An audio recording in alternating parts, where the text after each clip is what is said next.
क्या समाजवादी पार्टी को आगामी लोकसभा चुनाव में एक भी सीट नहीं मिलेगी? समाजवादी पार्टी का सफाया हो जाएगा?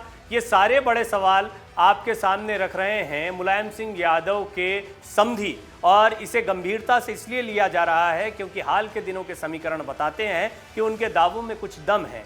ऐसा क्यों कहा जा सकता है, ये इस रिपोर्ट में हम आपको बताएंगे।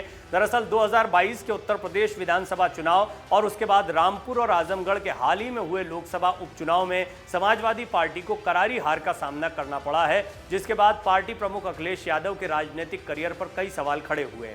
लोकसभा उपचुनाव में सपा को मिली करारी हार के बाद अखिलेश यादव पर चौतरफा हमले हो रहे हैं। हर कोई इस हार के लिए उन्हें जिम्मेदार ठहरा रहा है। इस बीच मुलायम सिंह यादव के समधी और भाजपा नेता हरिओम यादव ने सपा के पतन के पीछे का कारण राम गोपाल यादव को बताया है। हरिओम यादव ने कहा कि राम गोपाल यादव की वजह से अब 2024 के लोकसभा चुनाव में समाजवादी पार्टी की एक भी सीट नहीं आएगी। ये बयान हमने आपको पहले भी दिखाया है। इस रिपोर्ट में हम आपको बताएंगे कि उनके इन दावों की सच्चाई क्या है, आंकड़े क्या कहते हैं, समीकरण क्या कहते हैं।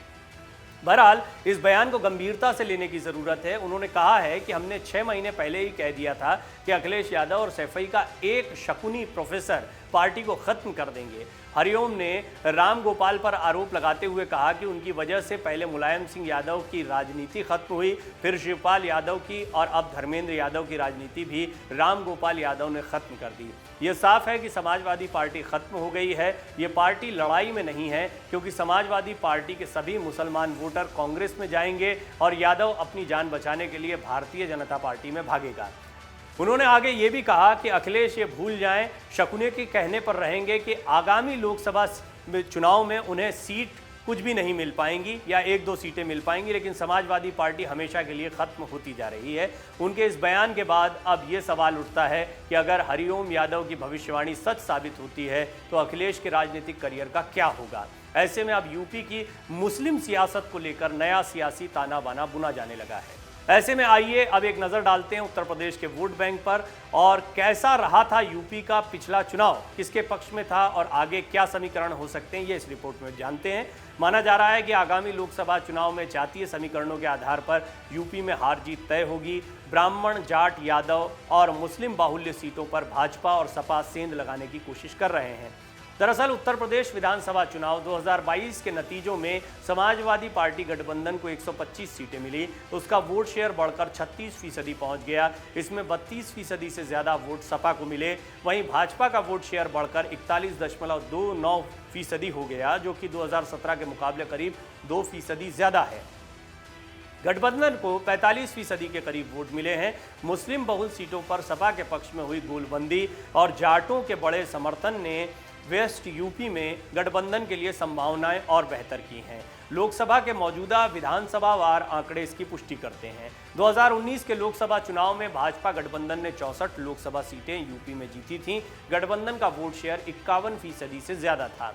इसके मुकाबले विधानसभा में गठबंधन का वोट करीब 6% घटा है। वहीं सपा, बसपा और रालोद के महागठबंधन को 39.23% वोट मिले थे। तब बसपा भी गठबंधन का हिस्सा थी। गठबंधन में सपा को 5 और बसपा ने 10 सीटें जीती थीं। 2019 के मुकाबले सपा गठबंधन का वोट शेयर करीब 3% ही घटा है, जबकि बसपा गठबंधन से बाहर है। इसका सीधा फायदा समाजवादी पार्टी गठबंधन को 2024 के लिहाज से दिख रहा है। लोकसभा चुनाव 2019 में समाजवादी पार्टी के साथ गठबंधन उत्तर प्रदेश में 10 सीटें जीतने वाली बहुजन समाज पार्टी मिशन 2024 के लिए मुस्लिम दलित फैक्टर पर ही फोकस करेगी। इसीलिए बीएसपी 2019 के चुनाव के परिणाम और वोट के प्रतिशत के साथ मिशन 2024 की तैयारियों में जुट गई है। एक सीट पर सिमटी बसपा और 2 सीटों पर सिमटी कांग्रेस के लिए मौजूदा प्रदर्शन पर 2024 में खाता खुलना भी मुश्किल लग रहा है। उत्तर प्रदेश में ब्राह्मण वोट बैंक लगभग 14% के आसपास है। सूबे की 115 सीटों पर ब्राह्मण मतदाता ही जीत हार तय करते हैं। इस वोट बैंक को लेकर विपक्षी दलों से लेकर सत्ता पक्ष में काफ़ी खींचतान मची हुई थी। राज्य में लगभग 6 से 7% ठाकुर वोट बैंक है। उत्तर प्रदेश में 9% हिस्सेदारी रखने वाली यादव जाति ओबीसी कैटेगरी में 20% की हिस्सेदारी रखती है। इस वोट बैंक पर मुलायम परिवार का प्रभाव माना जाता है। राज्य में 6 से 7% जाट वोट बैंक है, जबकि पश्चिमी यूपी में इनकी तादाद 17% के आसपास है। यूपी की 120 विधानसभा सीटों पर इनका असर माना जाता है। उत्तर प्रदेश में 20% आबादी मुस्लिमों की है। इस वर्ग में भाजपा सरकार को लेकर काफ़ी नाराज़गी रही है और एक साथ उन्होंने सपा के साथ वोट किया है। 2022 के विधानसभा चुनाव में ये भी समीकरण बताते हैं। सीएए और एनआरसी को लेकर हुए दंगों में यूपी के 20 से ज़्यादा मुस्लिम युवकों की जान चली गई। कई दिनों तक दिल्ली से लेकर यूपी के कई शहरों में आंदोलन चला। इसका असर भी चुनावी नतीजों में दिखा। मुस्लिम बाहुल्य 10 सीटों पर सपा का ही परचम लहरा रहा है।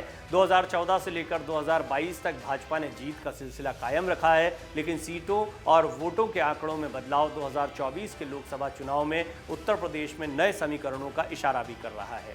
अंदाजा लगाया जा रहा है कि 2022 जैसा वोटिंग पैटर्न 2024 में दोहराया गया तो भाजपा की सीटें 10% घट सकती हैं। हालांकि लोकसभा चुनाव के मुद्दे, समीकरण और चेहरे विधानसभा से बिल्कुल जुदा होते हैं। 2014 का लोकसभा चुनाव पार्टी ने पश्चिम के बड़े नेता लक्ष्मीकांत वाजपेयी की अध्यक्षता में जीता और 2019 का लोकसभा चुनाव महेंद्र नाथ पांडे के नेतृत्व में, जो अब केंद्र में मंत्री हैं।